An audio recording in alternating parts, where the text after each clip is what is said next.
Well, it's finally good to talk to everybody without my bandana on. I've been looking like a Mexican bandit every day. So, but I've been getting out and getting working. All right, Tom. Thanks. All right. Now, Crape Myrtle, that term was actually coined by the University LSU, and the LSU grads down there. They coined that term because it's a sort of a misconception. Okay, and there are many misconceptions about crepe myrtles. And the real sad thing is so many landscapers, lawn service companies, and maintenance guys, maintenance people still think it's a thing to do. Now, where it originated is in the nursery trade. As young crepe myrtles would grow, they would just shear them off, just shear them off like little round balls, because when you put them out in the nursery in the retail market, they sell, especially in the fall. Little round globes of flowers looks really pretty, but it's not the good structural form for a crepe myrtle, because technically a crepe myrtle is a tree. Now, there are some crepe myrtles that are very small. Pocomoke comes to mind. Pocomoke is a 2-foot tall shrub. So know what you're getting. I cut back. I actually did topping crepe myrtles for a client just recently. Didn't want to do it. Told them all about it. Said they still want it. Okay, they want me to do it because they want to cut it the correct place. I'll do it, and many clients will do this, but you have to understand it's much more work and it costs you more money. It permanently alters the entire structure of the tree, but a crepe myrtle will grow back. But it does harm the tree. It makes the tree stress, makes it struggle. So if you don't think it's struggle and stressed out, look at this stem right there after topping many years. That stem is dead. This whole stem right over here, that's all dead. This stem is popping out. These little reactive sprouts are all shallowly connected to these stems. There's big chunk of decay right down there. So yes, topping crepe myrtles kills trees. Cells dry out, decay advances in the stem. Reactive growth zones are shallowly connected. So when you do this, you cost yourself money. What it does is take what would normally be a tree. Now, here's the situation. I get asked this all the time. Well, it's growing up into my soffit. Well, then you know what? You have two choices. If you don't want to top, we can do directional pruning. Pruning so it grows out and up and over. But the other choice is take them out and put it in a plant that wouldn't grow that tall. There are crepe myrtles that don't grow any taller than 12, 15 feet. Put in a crepe myrtle, it'll stay low. That would be the wiser, smarter move. But topping like this doesn't do anything but stimulate reactive growth. All right, well, that slide did not want to come up. There you go. Contractors do it all. You saw this picture before. Well, look over here. This is at the mall. They don't do this anymore. Couple of us, when I was sitting on the City of Chattanooga Tree Commission, we notified the mall that the contractor they had that was topping these trees was costing them money. Well, the contractor happened to be ERNC, which is part of the mall's corporation. It's their own maintenance guys. So unfortunately, they were hacking, topping trees and costing them money. Once they got wise to that, they don't do that anymore. But they still do topping and hacking in various places. This is a really sad situation because this is the Signal Mountain Golf Course. To top these trees, look at all the reactive sprouts. Well, the reactive sprouts are going to get bigger and taller, and there's a bench right there. And guess what? These trees started to die back anyway. Besides the fact that it really looks awful. It really increased your costs. It increased your maintenance costs. Those three trees do not exist anymore. They've actually taken them down. We're going to go past this because we looked at that earlier. This is what a typical crepe myrtle looks like when it was cut and cut several times and topped every year. There's a pruning cut from, not even pruning, it's a topping cut from a couple years ago. Here's one a couple years ago. There's one a couple years ago. You see the wounds are starting to close with callus tissue. Well, look where this stem grew. This stem here looks all wacky and weird and curled like that. Looked like this little stem just 2 years ago. And this little stem last year. So all these little wiry whipped stems, all reactive growth. Well, they all grow into some form. Now these stems here are 2 to 3 years old. So these stems here come back. Well, we're going to have to try and pick which ones we're going to keep as the tree, because what we're going to try to do is restore the tree form instead of keeping it as a bush. Because here, they just made it into a bush. It has to be cut year after year after year. Should my tree have this many stems? This is what you paid for. I'm not sure where the picture is. There it is. Should my tree have this many stems? Many crepe myrtles are hybridized to have multiple stems like this. Why? Because the structure of that trunk right there is a sculptural element. However, there are a few branches in here, like this one right here. Let me see if these pointers come through here. Yeah.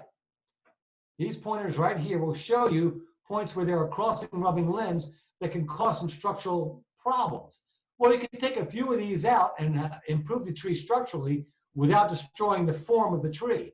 That's how the cut is made. As I eventually get down to the branch collar, that's the cut I want to see.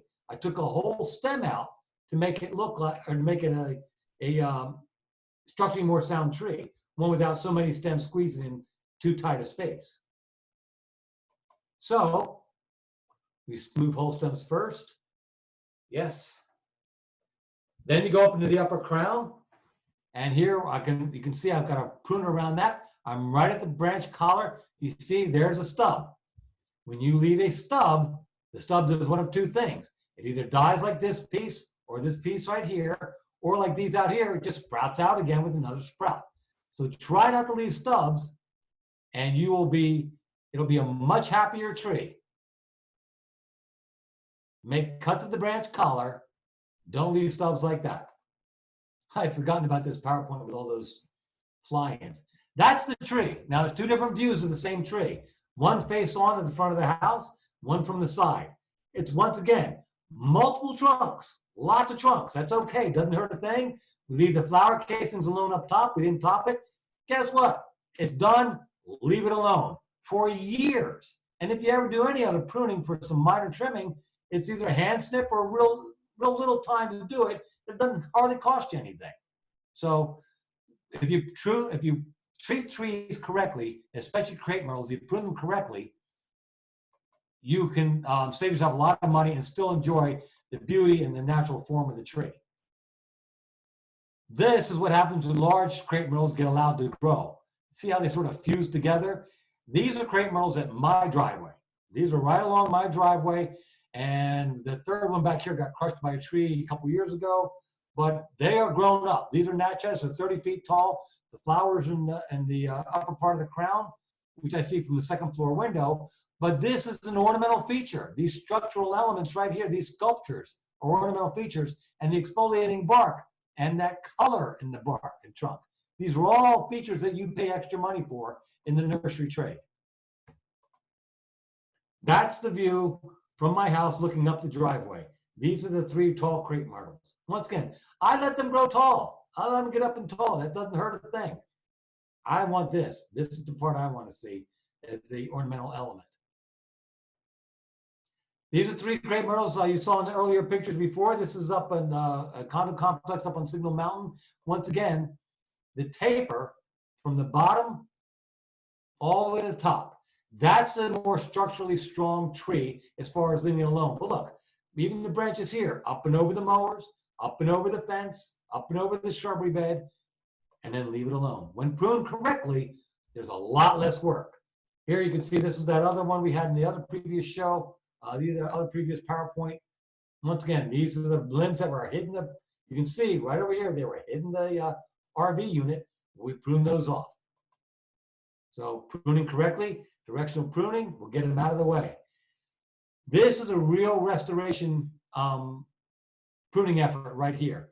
These are two different ones, and this is what we call witch's broom. This is the reactive growth effect of when you top. You can see right where they were topped, and then this is 2 or 3 years, I think 3 years later, this is the witch's broom that grew back.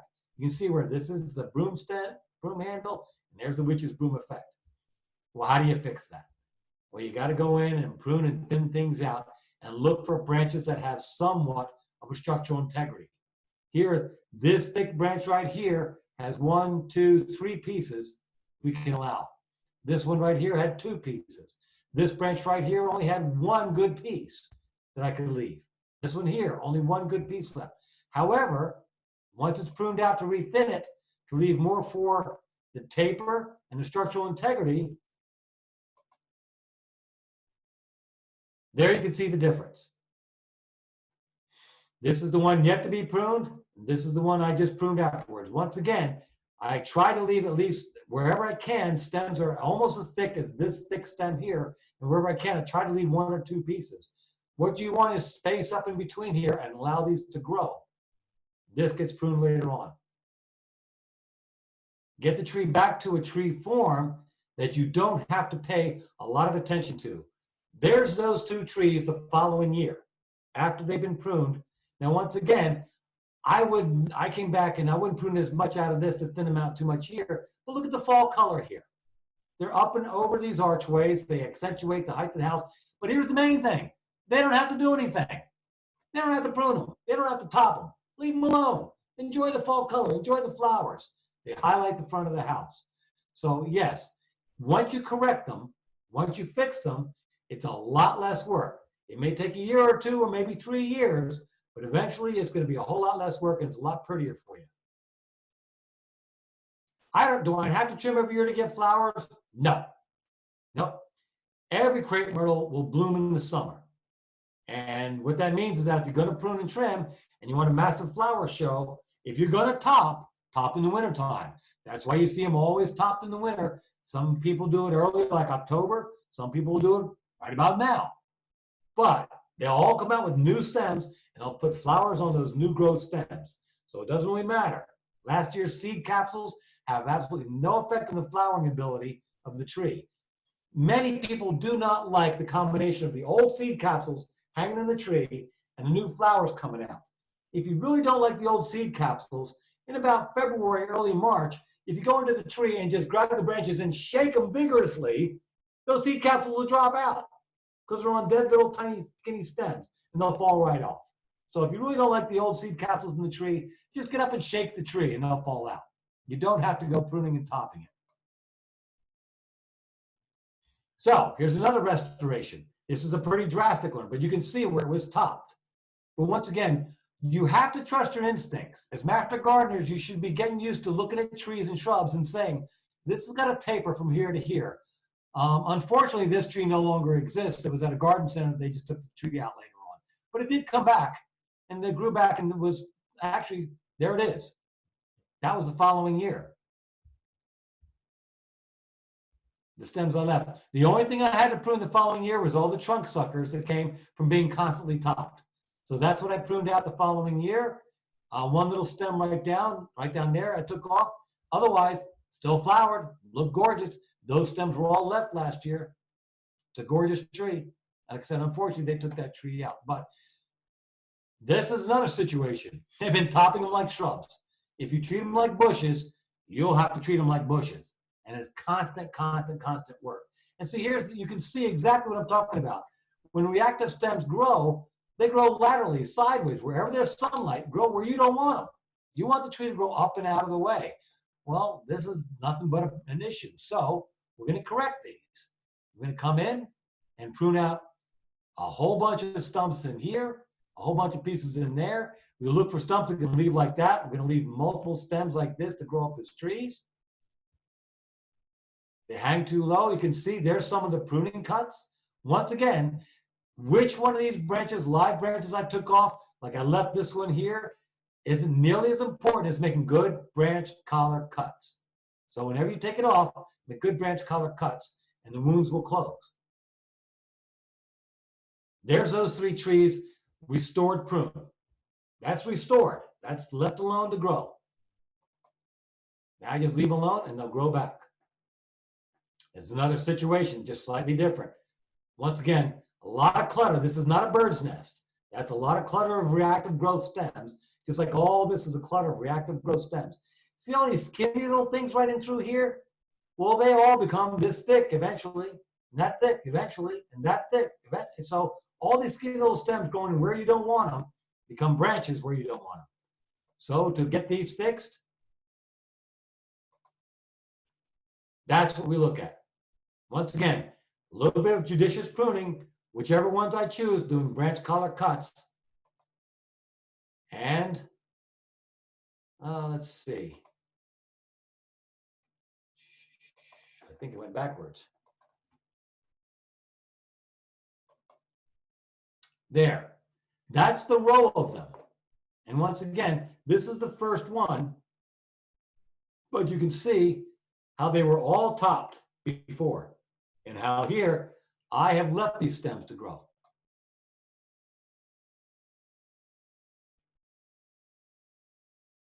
There you go. These are pruned now. That's restoration pruning of crepe myrtles. Once again, you can get the concept going from taper, from thicker to thinner branches. Which of these branches that I left here to become branches, you're going to have to trust yourself as master gardeners to know that looks structurally sound, this one does not. When you go to prune to restore something like this, it's a one-time pruning initially, but there will be reactive stems regrow again. But now there's a lot less work to do on these trees. This was done, I don't think I have this dated, but these trees were corrective prune, restored prune 5 years ago. I think I've pruned maybe, I don't know, a dozen stems out of all these trees in the past 5 years, and just a few wild wacky stems as reactive growth to the severe pruning and the restoration.